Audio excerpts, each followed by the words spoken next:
Welcome to the Owning Your Sexual Self podcast. I'm your host, Rachel Main, awesome wife and dog mom for life. I'm a sex therapist turned sex coach, and I run a successful business selling relationship enhancement products. I absolutely love talking about all things sex. So you can expect this podcast to explore all things related to women's sexual health because that's what I'm here for. I'm here to help you discover and embrace what brings you pleasure so that you can own your sexual self. If that sounds good to you, then keep listening and let's fucking do this.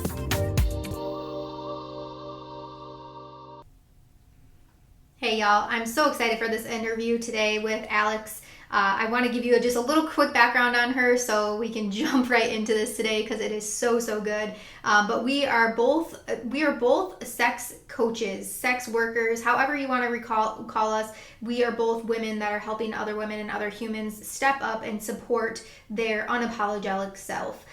We are giving them these tips to have ownership in their life and experience more within their sex life and their relationships. And I'm so excited. There's so many things that we could dive into on this episode today, but we're really focusing on sex workers. And one of the main themes amongst sex workers is taking on a new name. And this episode is really going to dive into how you can take on this new name ownership, whether or not you're in the field of sex work, how you can bring this into your relationship. I'm so excited. Not even your relationship, your entire life, really. So Alex is somebody that I connected with through another program that I'm in, and she is an LCSW and an entrepreneur committed to growing mission-centered businesses anchored in intersectional feminist values. Alex also supports badass women in her private mentorship, guiding clients as they make bold moves to become their selves. Love this. Alex is my type of people for sure. She lives in Montana on her 20 acres of property with her partner. She has 4 horses and 5 cattle dogs, and they eat plants, lift weights, and support each other on living lives full of meaning. If you don't already love her, I'm sure you're going to love her even more as you hear this episode. So tune in and let's do this. Hey, Alex, thank you again so much. I'm so excited that we were able to connect through Jen's program and for you to come on the podcast today. How are you doing today? I'm good. I'm so excited. I love what you do, and I'm so excited to get real with you. Yes, same. When you had mentioned that you work a lot with sex workers, I've had a sex worker on here before. Awesome. I also do OnlyFans myself, and so it's a topic that is near and dear to me, and I see how much it has changed my life, my marriage in the last year since being on the platform. And I'm excited because you work with people that do this type of work in person and cam girls and all sorts of things. And so yeah, I'm so pumped to talk more awesome. today. You have an OnlyFans platform too. I didn't know that about you.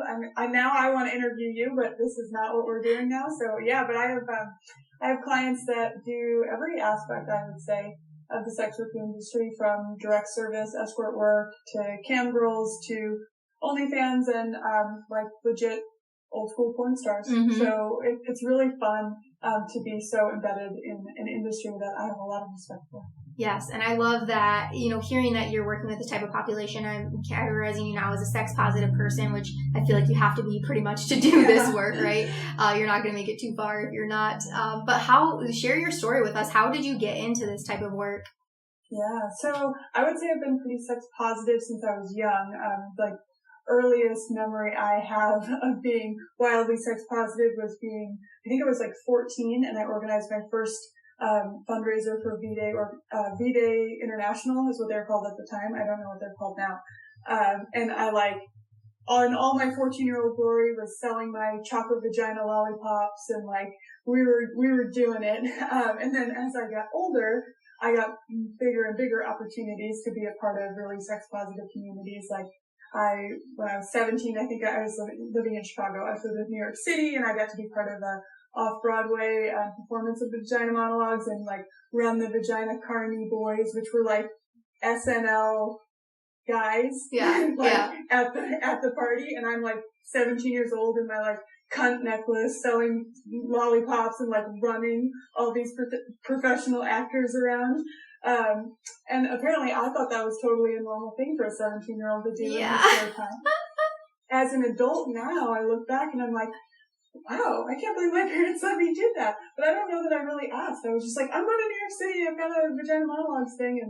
And there I went. So I continued doing that. I have undergraduate in feminist studies. And so I went to University of California, Santa Cruz, which I would say is a sex positive environment from start to finish. But mostly when you're in the feminist studies department, you get very comfortable with that. So I volunteered at the condom co-op. And so I would sit outside of dining halls and sell really wholesale priced condoms and other contraceptives and sex toys and all sorts of stuff. So I was very young, 18, and very comfortable with this world. So it's been a natural evolution in my clinical practice. Now I'm a licensed clinical social worker, but I work as a intentionality coach and I build businesses, but it was a really natural fit for me to step in and support people in the sex work industry. I actually didn't even do it on purpose. A non-sex worker client referred a friend of his, and she turned out to be this incredible, well-known name that some of you probably know. And she introduced me to a nonprofit called Pineapple. And Pineapple's amazing. And so I threw myself into taking all my low income pro bono cases through them and developed this rapport. And then I was like, this is just the best population for me to work in. It felt super natural, super organic. And now I'm here. So now as I build my businesses, I'm trying not to forget that really important part for myself, really, because really I'm just the 14-year-old girl with the chocolate vaginas. Yeah. Deep down, that is your identity. Deep down, that's who I am. That's the theme you're trying to get other people to embrace, because so many people would not be the girl eating a chocolate lollipop or even, saying the word vagina. And it's so cool to me that you did vagina monologues. I attended one here in Michigan. Twice actually, and it was incredible. I mean, so well done, so educational, so funny and fun. I was involved in a lot of them, actually, in many productions of it over the years in different states. And my favorite memory is being, I think this again, I was 17, and someone had given me a rhinestone necklace that said "cunt" as a opening day, this is exciting, and it was 2 in the morning, and I'm getting pizza with someone, and everyone's what does your necklace say? And I'm explaining why we're reclaiming cunt as a 17-year-old based on my necklace. And now I'm what in the world was I even thinking in my mind? Oh my gosh. It's just who I am, I guess. I love this. You were literally born to do this work, and it's looking back now in your adult life, you're probably man, I was so cool. I guess I was cool. I didn't feel cool, but now I'm that's cool even if I was 34 doing that, and I was doing it at 14, 17, so that's super cool. But in all seriousness, I love working with the sex worker population, not only because I meet the most incredible people, but also, in this weird way, it's all the stuff that in normal clinical practice is you take a while to get there.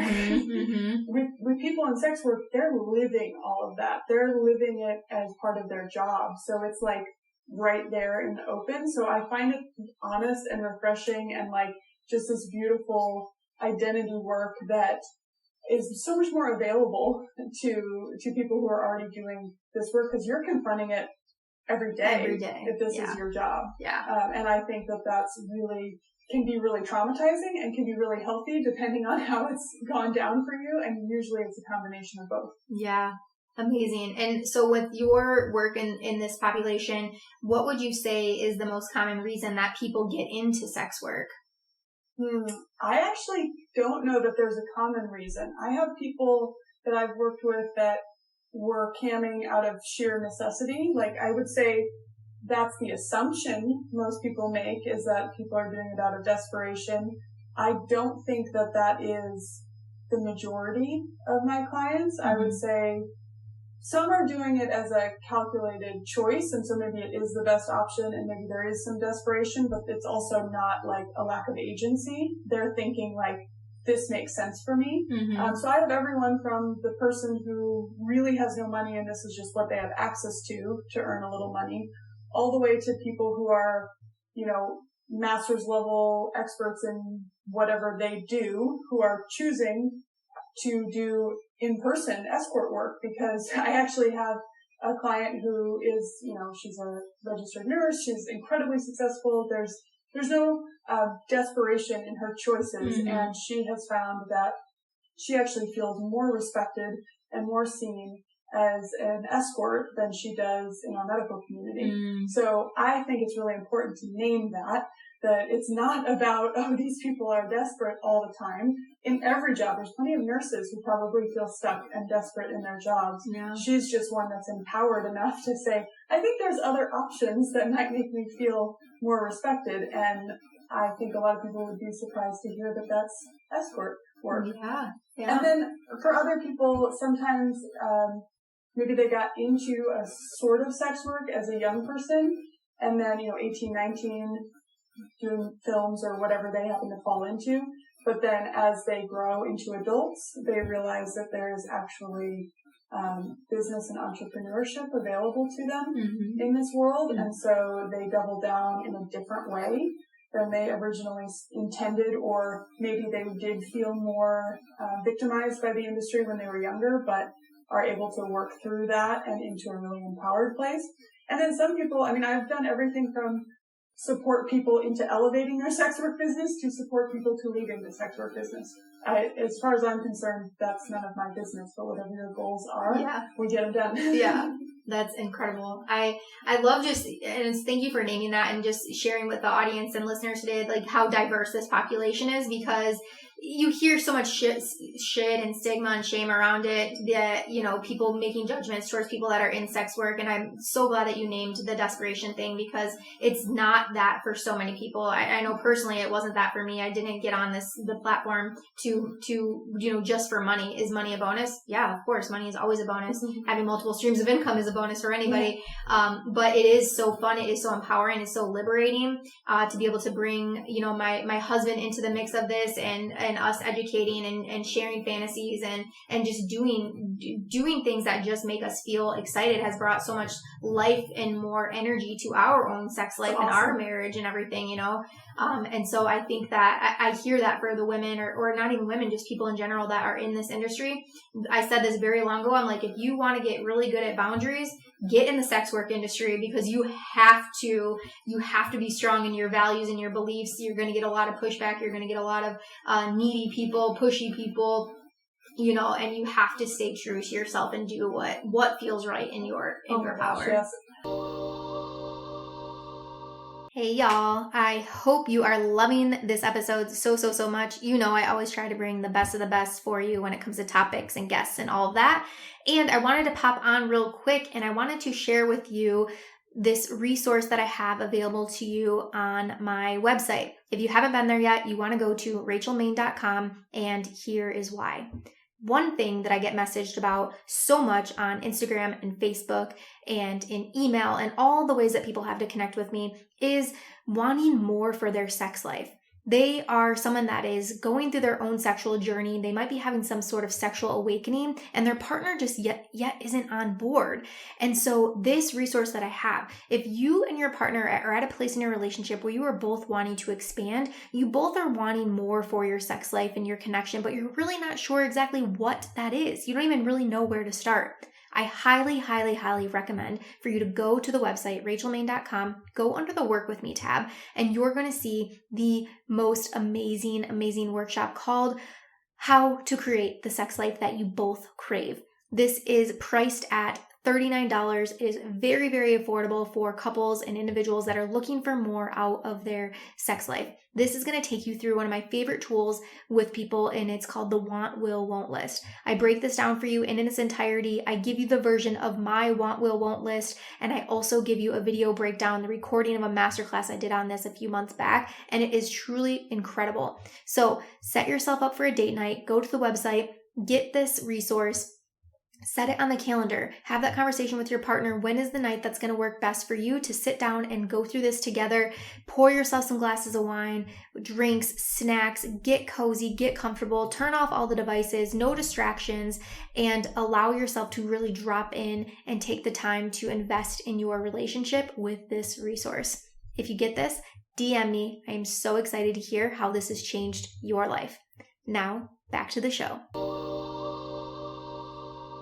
I also think it's interesting, a lot of my clients share with me that they've adopted sort of a persona in their sex work that they wish that they could integrate into their non-work life. Mm-hmm. And so a big part of our work is actually looking at, okay, what parts of the identity that you are when you're at work can actually support you outside of work, and then how do we integrate those two a little more clearly? Mm-hmm. Because for a lot of people, it's like two separate existence. When they're at work, they are not the person they are at home. And sometimes that's great, and sometimes it's actually like they're missing out on some really good stuff that they show at work. And then sometimes work could use a little bit of their at-home persona. So we do a lot of work on integrating our parts, and I don't think that's unique to the sex worker population at all. I think there's a lot of people who have work personas and relationship personas and all of their other versions of themselves. And a big part of the coaching that I do is to mentor people into really connecting all those dots and saying like, oh, I'm actually one full person. But what I love about working with sex workers is it's like totally available to us because they literally have a second name. They have a second everything. And so when we're doing integration work, it's almost a little too on the nose. It's like it's really available. Usually someone from the general population has to sort of develop those different understandings of themselves. Most sex workers can say like, oh, hell no, that boundary would stand at work. Oh my God, why did I not do that on that date? Or whatever it is in their personal life. Yeah. And for many people, I've said this in the past, it's like when I'm in certain environments, it's like my alter ego comes out to play, right? It's like this whole different version of myself. And I feel like it's when I'm connected in that energy or that space or surrounded by safety that I feel I'm able to bring out that version of myself. And, so that's so interesting. So for a lot of people taking on this persona that shows up in their sex life, or their sex work rather, but you're saying helping people that are not in the sex work industry, bringing this into their relationships, whether that be at work or their, with their significant others. Role play is coming to mind with me with this, being able to take on these different roles in the bedroom. And so how do you exactly help people work through that, through actually picking a name or picking that persona? First of all, sex workers usually come with that pretty clearly. I think people who are not in the sex work world, they have to first really identify that they are shifting and shape-shifting. Sometimes people don't feel comfortable bringing all of those things into different parts of the world. I mean, there are plenty of sex workers who have hard times in personal, intimate relationships. I think there's like a lot of stigma that would just be like, they don't have problems in their romantic relationships. She was a porn star. I'm like, no, that's work. And so we do a lot of work with, honestly, this doesn't really matter if it's a sex worker client or not, in identifying what parts of you already love. Like what parts of your personality do you think are awesome? They don't always align with what other people are giving you positive feedback for, but there are definitely, all of us have things that we like secretly love about ourselves and wish we could elevate. So you usually start there and figure out, okay, what are those things? Are they the things that we're elevating right now? How would we elevate them? That usually bleeds out into all of the core parts of our world. So that bleeds into romantic relationships, employment, hobbies, just sort of general persona and attitude. And I spend a lot of time saying like, okay, if this is the identity marker that you love about yourself, let's go through each part of your life, maybe even your name. It can come all the way down to there. And let's talk about if that part of your life is in service to this part of yourself that you are naming that you want to elevate. From there, once you have that really like values and identity based understanding of your life, you can do anything from there with intention. You can say, I'm going to build a dating profile to attract exactly this sort of person because this is the sort of person I want in order to elevate the parts of myself I'm trying to grow right now. You can produce that. And we have technology, right? The dating profile example is the perfect one. You can go out and then use the algorithm and that person will be spit right back out at you if you feel empowered to start with your identity. Yeah. Oh, I love that. And for somebody that is wanting to, they're in the role of like taking on this new identity and they're wanting to show up more as this person, what advice would you give them in ways that they could bring that into their relationship without showing up as a completely different person right off the bat or scaring a partner away or anything like that? I think knowledge is empowerment. I think your partner, if you have a partner that is supportive, which I hope for everyone that they do, that partner will want to know.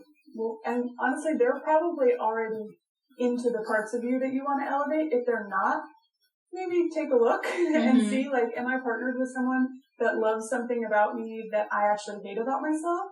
That could be a problem, right? Like, if I'm partnered with someone who doesn't love my ambition, that's going to be a problem. Not because everyone has to love ambition, not because everyone wants to partner with someone as ambitious as me, but if you're partnered with me and you don't like ambition, you're going to be pretty frustrated all the time, and I might end up making myself smaller. That's not great. Yeah. That's not what I want to bring into a relationship. So I always ask, like, first of all, is the partner that you're with, if we're not doing the dating app thing, which is my favorite thing to do, because then we get to start fresh. But if you're already partnered with someone, does that partner appreciate the things about you that you appreciate about you? Start there. Then if there's any, like, conflict, you have to name it. This is what I love about myself, and this is what I'm trying to elevate, and this is how I'm doing it. Rather than just showing up as a whole different person, where that person's like, wait, but you're not the person I fell in love with. Like, that's not partnership. That's kind of just throwing a grenade. But there's a lot of ways to communicate, hey, this is what my value is. This is who I want to be. This is how I'm getting there. Are you on board? And then giving someone, again, this is about consent. This is not sex in itself, but this is about consent to be in partnership with someone who's changing. If you don't give them the information, how can they consent? Yeah, good point. And I work with so many couples and people in relationships all the time. I'm like, you have to take the guessing game out of it. We're not mind readers, right? And so I think that knowledge is power. Communication is the most important and effective tool I think that we can have as people. And two, I would say, come into very play, especially as you're changing. And for people listening, we're constantly changing, right? Especially when it comes to our sex life, our desires are constantly changing. Our interests are changing. For some, our gender is changing. You know, our identity is always changing. And so it's silly to think that this relationship that you're in now is going to be the same even 6 months from now, 5 years from now. And so I think for everyone, you know, having that openness, having that power to stand up and voice what you're wanting for yourself or your relationship is all the more important when you do feel yourself evolving and adapting. And I think there's also, unfortunately, we have a narrative in our world where it's till death do you part. You get one partner, you get one shot at this, deal with it. And there's so much cheering for reinventing yourself in almost every place except relationship. And that's really hard. And for some people, you will grow with the same partner and you will reinvent yourself within that relationship. And that's awesome. For some people, that's not going to happen, and you're going to have to give yourself permission to let go of partnerships and move forward and re-partner with intention. For a lot of my clients, there's multiple partners in their life, and it also doesn't mean that you have to choose. We have a spectrum of relationship availability that goes from monogamy to all sorts of other things that have a range of names that it honestly doesn't matter what we call them. You can love whoever you want, however many people you want. But it's giving yourself permission to know that you don't have to stay still. If you choose to stay still, awesome. But don't do it just because you think like, oh my God, I married this person and now I have to be the version of myself that he fell in love with forever. And I see that pattern quite a bit, especially with my clients who identify as women who are probably like 40s, 50s. A lot of them, you know, are confronting a version of themselves that maybe wasn't in service to themselves, that they evolved into, in particular around motherhood, that then they're like, oh my gosh, I'm not satisfied. What's happening? What have I done? And that's where we get right back to that first exercise I mentioned and like, okay, what are you looking to elevate? And then some partners elevate with you and some partners are willing to go down this journey and some partners aren't. But I'm really encouraging of people to not feel like it's a failure if you want to be single or you want to re-partner or you want to have 10 partners. You can do whatever you want. Yeah.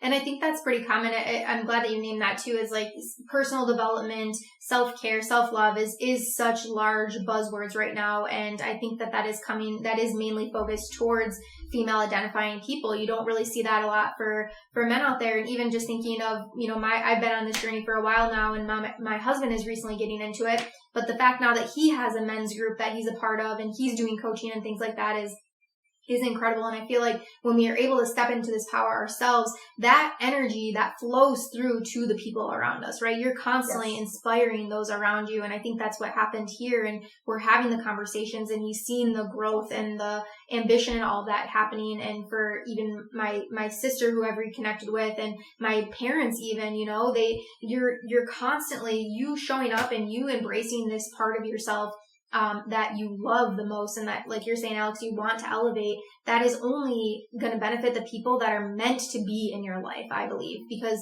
there's some people they're not, if they're not on board with it, then they're not meant to be your people, you know? And it's okay to let people go. And I think that is universal, that people struggle with that, because we live in a world that values monogamy till death do we part.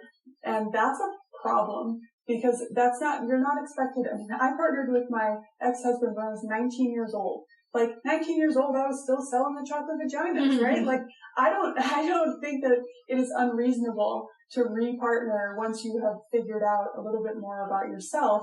And frankly, the partner that I have now wouldn't have been a good match for me when I was 19, because the self that I have grown into is a whole different version of myself. And I think giving all of our clients, ourselves, our friends, it sounds like you're doing a masterful job of giving your family permission to grow into new versions of themselves. Like, what a gift. I think that, like, if there's a thread among all my clients, that sex workers to lawyers to venture capitalists to nurses to students, I have a little bit of everything that I work with, is they're unapologetically badass. And I think that unapologetic part is where we're all growing into, because our story is our story, but a lot of society's framework says, like, no, this is the order you go in, this is how you'll feel when you hit each milestone. And I think that's reflected in sex lives, that's reflected in romantic relationships. It's also just reflected in jobs and choices around money and all the stuff that, like, okay, why are you doing that job? Like, do you like it? Yeah. Do you know you're going to die someday? And if you die, will you be happy with this having been your life? And that's where the unapologetically badass person says, no, I'm going to live my life for now, regardless of what I'm supposed to be doing. Yeah. And it was really the moments of my life that I went against what society has told me to do that I've experienced the most just powerfulness and wonderfulness and just all the joy and I would say even proudness in myself. And yeah, I definitely tell that for everybody. And think of the people that you do look up to now. You know, what are they doing? Likely, I would be willing to bet that they did something a little bit off the cuff. They did something that was not in that society norm, right? Maybe they are divorced. Maybe they chose not to have children. Maybe they aren't working in a 9-to-5, you know, heaven forbid, not working in a 9-to-5, right? There's no other way. I mean, I had all of those. And for some of those reasons were mine to choose. Some of those were life circumstances. And I'm like so grateful for it. I have one of those stories where, you know, I have chronic illness. I have both endometriosis and some other issues. My endometriosis was not diagnosed for 13 years of medical gaslighting, which intersects so fully with the feminist work that I do. And I always take any excuse to talk about it, because I am a master's level clinician. I have a feminist studies degree. I'm educated. I'm loud. I'm white. And I still was not believed for, you know, well over a decade of medical suffering, literally not believed. And in the process, that shaped so much of my life. And while I wouldn't wish it on anyone, because there's a lot of pain and a lot of suffering that comes from it, I am so grateful for the personal development that has had to occur because of this path. I'm very grateful that I currently have a diagnosis and found a great surgeon. So anyone out there in pain should totally DM me and I will send them to the right people. But I think beyond that, I learned through that and through a very scary divorce situation, which I'm always happy to talk more about that too, but through all of these health issues that I can't control what happens to me, but I totally can control what meaning I assign to it. And when I assign meaning that is valuable to me, I'm able to move forward unapologetically. And like, yeah, some of the stuff that happened while I was suffering for 10 years sucked. Yeah. Some of the decisions I made in response to that pain, we're not who I want to be. And I can be unapologetic about that because like, this is life. That's what happened. And now I'm assigning new meaning, which gives me purpose. Like the more I talk about it, the more people get diagnosed with invisible illnesses that should not be invisible. So I think that loops us right back around to that sex life question you started with of where is the shame and where is the silence that doesn't have to be there. We can just unapologetically be whoever we want to be. Yeah.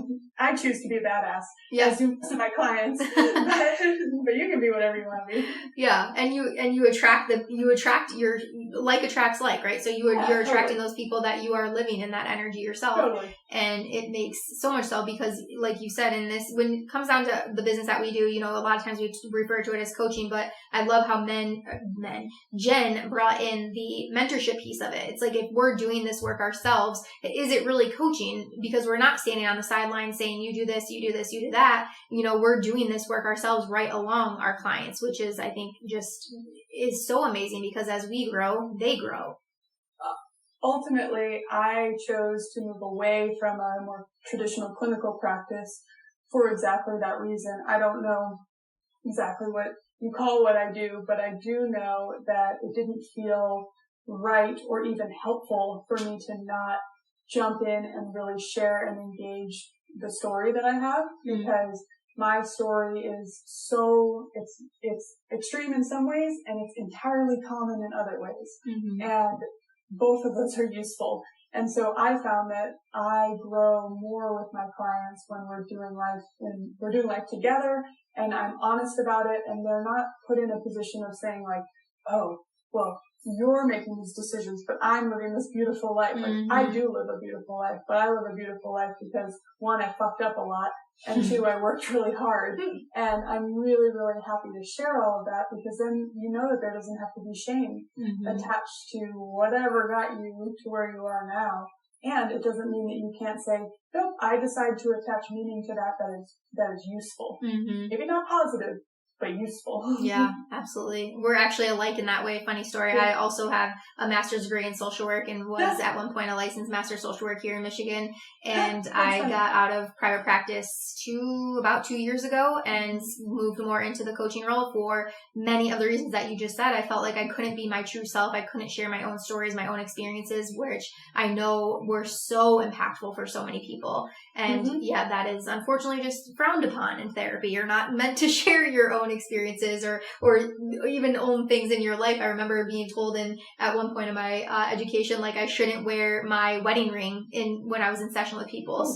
To like let people, you know, I didn't want people to know I shouldn't let people know what my marital status was.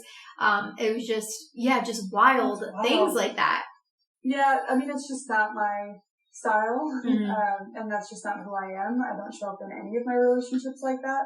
So it would feel really not authentic. And also like the feminist lens that I walk through the world with, both because of who I am and my academic training in feminist theory, thinks that that's just disrespectful. If I walk into a space and don't, acknowledge that like I am a white, blue-eyed woman with some money, like first of all, I'm insulting the world if I don't just acknowledge that who I am. I also am someone who, you know, had a horrible illness that is really ignored by the patriarchy.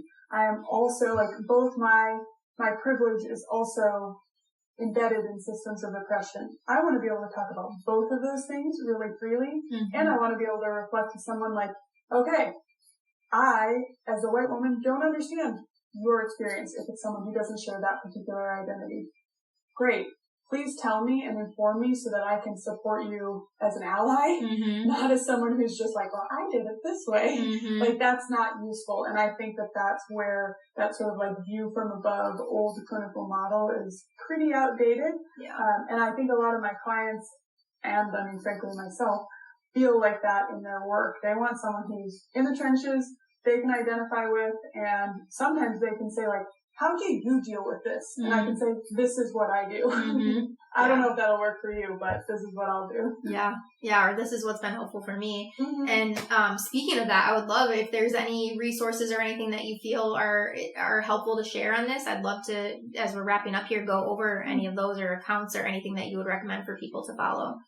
Awesome. Well, my account is at the Alex Mufson. Welcome to follow me. I'm posting a ton of basically my story, and then hopefully resources that are attached to people who might intersect with me in that story. And it is full of unapologetically badass people. I am, for those of you who might be experiencing pain, because 1 in 10 people who are born with uteruses, I no longer have a uterus, so I want to be very clear that there's a lot of loss in this community, and be respectful of where anybody is in that process. But you can quietly, if you haven't already, if you're in pain, there are some secret Facebook groups that aren't so secret. There's hundreds of thousands of people in them. One is called Nancy's Nook.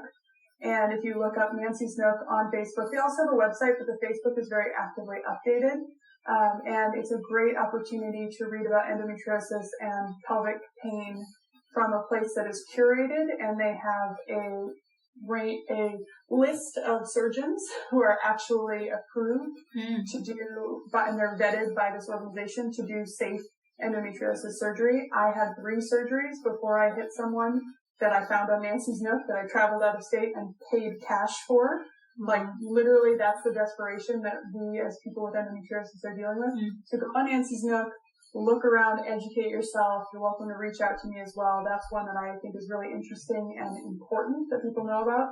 And if you're a sex worker and you're looking for a really safe, supportive environment, Pineapple Support is an amazing place where they will support you and subsidize your sex positive, sex worker positive therapy services. If you can afford cash payer services, I highly recommend still going onto Pineapple. I'm listed there. There are lots of people who are safe practitioners that are listed there. And then you can contact us privately. You don't have to use the subsidized services. If you don't need it, don't use them. Let them go to someone else. But it'll still get you a directory of people that are safe and will encourage whatever exploration you're doing. Because I know I've heard a lot of stories from people with endometriosis and sex workers about the level of judgment and gaslighting that occurs, and I've experienced some of it myself, a lot of it myself. Yeah. So I really encourage you to use those 2 resources. Awesome. And we'll definitely get links to those so we can put them in the show notes, make it easy for people to find. And thank you for sharing your Instagram. This was such a great conversation today, Alex. Thank you so much for coming on. Thank you for having me. I'm so excited. I don't think this will be the last collaboration because you rock. I appreciate your openness and how you're entering the space in such an unapologetic way. I can't get enough of it. Thank you. Oh, thank you. My heart. I appreciate it. Love press over here. Yes. Thank you so much for listening to today's episode. If you loved it, be sure to subscribe so you never miss a thing. And if you loved it so fucking much, be sure to leave a 5-star review. I'll see you next week, and until then, keep owning your sexual self.